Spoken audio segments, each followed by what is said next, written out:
अस्सलाम वालेकुम, ये है उर्दू पॉइंट और आप देख रहे हैं न्यूज़ शो रामीन सैयद के साथ। नजर डालते अब तक की अहम खबरों पर।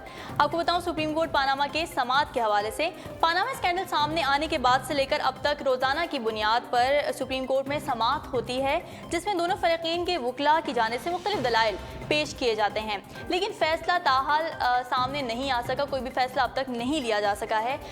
इसी तरह से समाअत आज भी हो रही थी और आज PTI के जो वकील हैं नईम बुखारी, उनकी जानिब से दलाइल पेश किए गए, जिसके बाद अदालत ने ये कहा कि आपने जो भी दस्तावेज़ात अब तक हमें पेश किए हैं वो उनमें से कोई भी कानून के मुताबिक नहीं है, कानूनी म्यार पर पूरा नहीं उतर रहा। लिहाजा आप ही हमें ये बताएं कि किस तरह से वो दस्तावेज़ात जो कि कानून के मुताबिक ही नहीं है, हम उनकी बुनियाद पर किस तरह से फैसला करें। ये सवाल था सुप्रीम कोर्ट का नईम बुखारी से, और उनका ये भी कहना था कि मफरूज़े की बुनियाद पर हम इतना बड़ा फैसला नहीं ले सकते, क्योंकि फैसला एक वज़ीर आज़म की नाअहली से मुतालिक है। लिहाजा हमें कोई ठोस सबूत चाहिए जिसकी बुनियाद पर ही हम फैसले ले सकते हैं।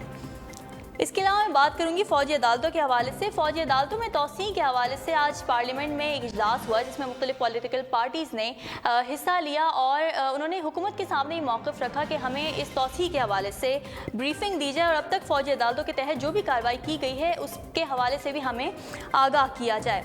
अयाज सादिक इस ब्रीफिंग की जो है वो सदारत कर रहे थे और खुर्शीद शाह ने ब्रीफिंग के दौरान हुकूमत को शदीद तनकीद का निशाना बनाते हुए कहा कि गवाहों और जजों की सिक्योरिटी के हवाले से आपने अब तक क्या इक़दाम किए हैं, आप हमें ये बताएं। और उनका ये भी कहना था कि हमने हुकूमत को 2 साल का वक्त दिया है, लेकिन अभी तक कुछ नहीं हो सका।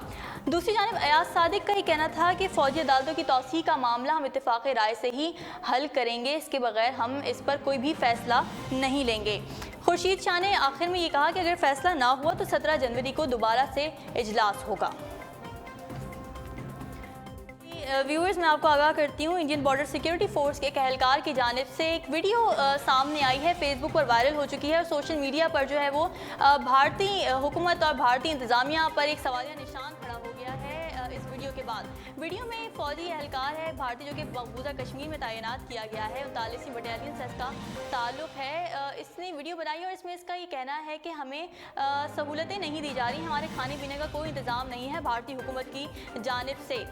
उसने बताया है कि हमारे हालात बहुत ही कोई नाक़िस हैं और हमें खाने पीने की सहूलियात मैसर नहीं है। दाल हमें मिलती है खाने के लिए, जिसमें सिर्फ हल्दी और नमक के सिवाय कुछ नहीं होता, पतली पानी वो दाल होती है।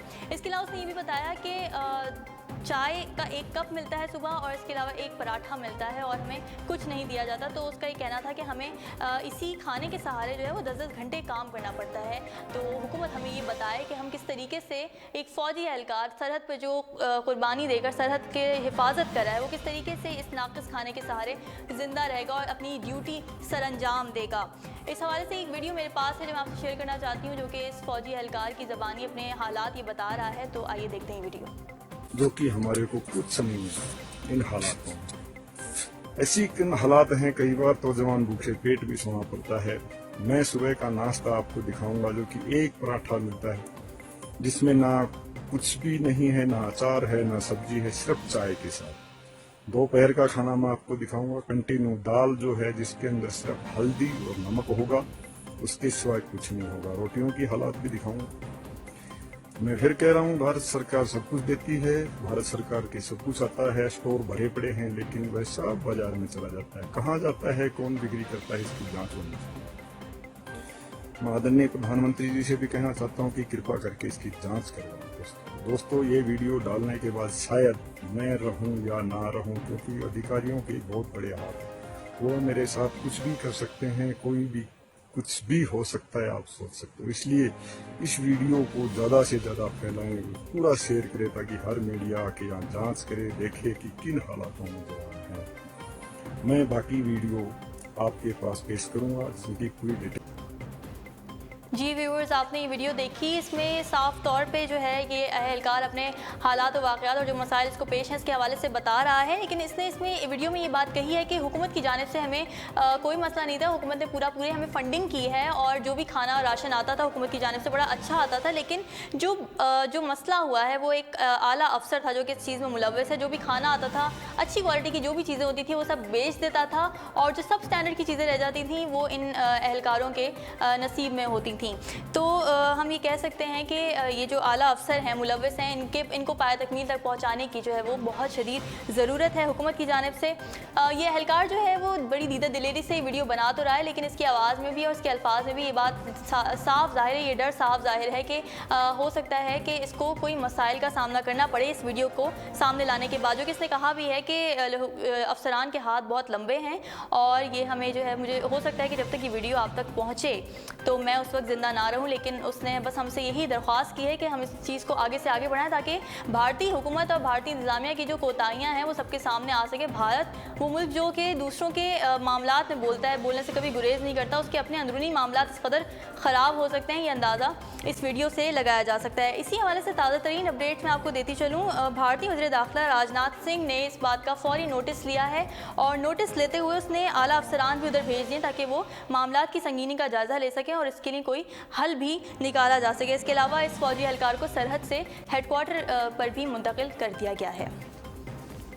बात करेंगे तैयबा केस के हवाले से। तैयबा जो कि घरेलू मुलाजमा थी, कमसिन घरेलू मुलाजमा थी, जिसको बदतरीन तशद्दुद का निशाना बनाया जाता रहा। जज के घर ये काम करती थी और मालकिन ने इसको बदतरीन तशद्दुद का निशाना बनाया था। इसके हवाले से हम खबरें देखते आ रहे हैं और पेशरफ भी हुई है इस केस में। कई मोड़ सामने आए और कई ड्रॉप सीन्स भी हमने देखे, जिसमें से पहला ड्रॉप सीन जो हमने देखा वो ये था कि ये जो तैयबा है उसके वालिद ने, जो कि पहले केस दायर किया गया था लेकिन उसके बाद उसने खुद ही केस वापस ले लिया। उसने कहा कि जो जज इसमें मुलव्विस है मैं इसको बरी उस ज़िम्मा करार देता हूँ और मैं ये केस नहीं लड़ना चाहता। ये ड्रॉप सीन था। दूसरा ड्रॉप सीन जो हमने देखा वो ये था कि तैयबा अपने वालिदैन के हमरा गायब हो गई, मंजर आम से बिल्कुल गायब हो गई। पुलिस एहलकारों से ढूंढते रहे, कई दिन तक उसकी तलाश जारी रखी गई लेकिन वो ना मिल सकी। बिलाखिर वो जब मिली तो उसी के हवाले से अब आज की मैं आपको रिपोर्ट देना चाहूँगी। कल पिम्स अस्पताल में उसका तिबी मुआयना हुआ। 4 डॉक्टर्स की बेंच ने उसका तिबी मुआयना किया और उसके बाद रिपोर्ट सामने आ चुकी है और उस रिपोर्ट के मुताबिक 11 जख्मों के निशान उसके जिस्म से मिले हैं। बाजू, कमर, टांगों और आंखों के गिर्द उसके जख्म के निशानात हैं। इसके अलावा उसकी कनपट्टी पर भी जख्म के निशानात हैं, जिससे साफ जाहिर होता है कि उसको किस कदर बदतरीन तशद्दुद का निशाना बनाया जाता रहा होगा।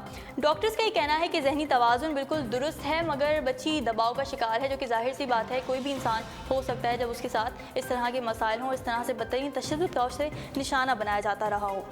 बैनुल-अक़वामी खबरें मैं आपको दूंगी। अगर आप ये समझते हैं कि हड़तालें सिर्फ पाकिस्तान में ही होती हैं तो आप बहुत बड़ी गलतफहमी का शिकार हैं। लंदन भी आजकल रेलवे हड़तालों की जद में आया हुआ है। रेलवे हड़तालें जो कि यके बाद दीगरे लंदन के मुसाफिरों को जो है वो सामना करना पड़ रहा है, मुश्किलात की जन्म ले रही हैं। सबसे पहली हड़ताल जो कुछ दिनों पहले वहाँ पर हुई थी वो थी ज़ेरे ज़मीन रेलवे की हड़ताल। इससे भी मुसाफिरों को कई मुश्किलात का सामना करना पड़ा, लेकिन अब जैसे ही वो ज़ेरे ज़मीन रेलवे की हड़ताल ख़त्म हुई इसके फ़ौरन बाद ही सदर्न रेलवे नेटवर्क ने भी हड़ताल का ऐलान कर दिया है और उस हड़ताल के मुताबिक अब 2000 में से सिर्फ 16 बसें 16 ट्रेनें जो हैं वो चलेंगी इस नेटवर्क के अंडर, जितनी भी ट्रेनें और जितनी भी बसेस आती हैं। इसकी वजह से मुश्किलात का शिकार हो गए हैं मुसाफिर और उनका ये कहना है कि हमें जब लंदन के सदर्न पार्ट में जाना होता है तो उन्हीं ट्रेन्स का, उन्हीं बसेस का हम सहारा लेते थे, लेकिन अब क्योंकि वो ट्रेनें बंद हो गई हैं लिहाजा हम नहीं जा सकते। हुकूमती इक़दाम के बारे में आपको बताऊं, हुकूमती इक़दाम फौरी तौर पर लिया गया है और 200 बसें और 200 कोचें चलाई गई हैं मुसाफिरों के लिए। मुसाफिरों को इस बात की हिदायत की गई है कि अब आपने ट्रेनों का सफ़र नहीं करना जब तक कि हुकूमत की जानिब से नोटिफिकेशन नहीं आ जाता।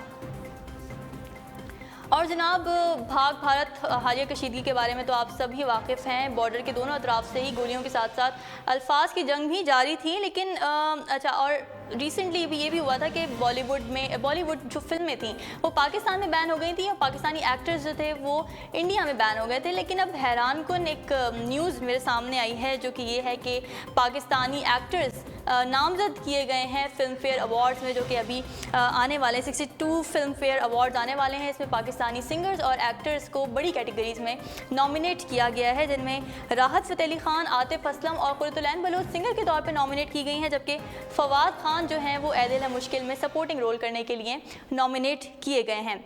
क़ुर्रतुल-ऐन बलोच की जो नॉमिनेशन है वो सबसे ज़्यादा सरप्राइजिंग है क्योंकि उन्होंने अभी तक बॉलीवुड में सिर्फ एक ही गाना गाया है, पिंक मूवी का वो गाना है कड़ी कड़ी, और इसी एक गाने से जो है वो नॉमिनेशन उन्होंने अचीव कर ली है। तो अब देखना यह है कि कामयाबी किसके कदम चूमती है।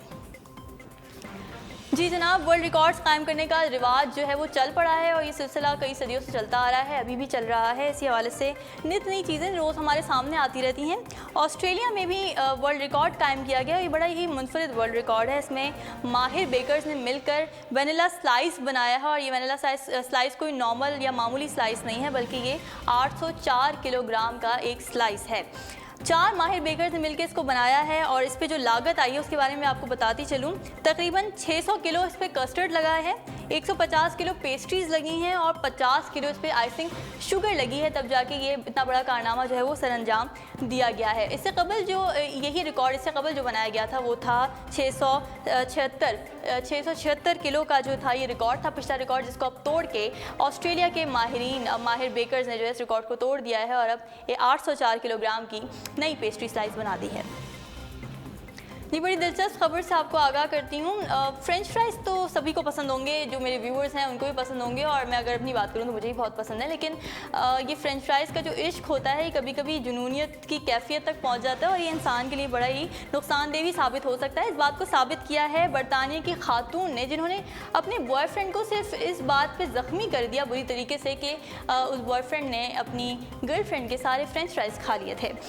ये वाक़या पेश आया था ऑस्ट्रेलिया में, जहाँ पर ये दोनों बॉयफ्रेंड और गर्लफ्रेंड जो थे ये अपने दोस्त के घर गए हुए थे खाने पीने पर, और वहाँ पे ये वाक़या पेश आया जब उसने अपनी गर्लफ्रेंड के सारे फ्रेंच फ्राइज़ खा लिए तो उसने गुस्से में आकर उसको छुरी दे मारी उसके पीठ पर। और ये जो ज़ख़म था ये हल्की शिद्दत का ज़ख़म था, लेकिन जब उसने दोबारा इस पर अटैक किया तो खासा शिद्दत से अटैक किया था। उसके हाथों पर जो है वो शदीद नौयत की इंजरी आई थी।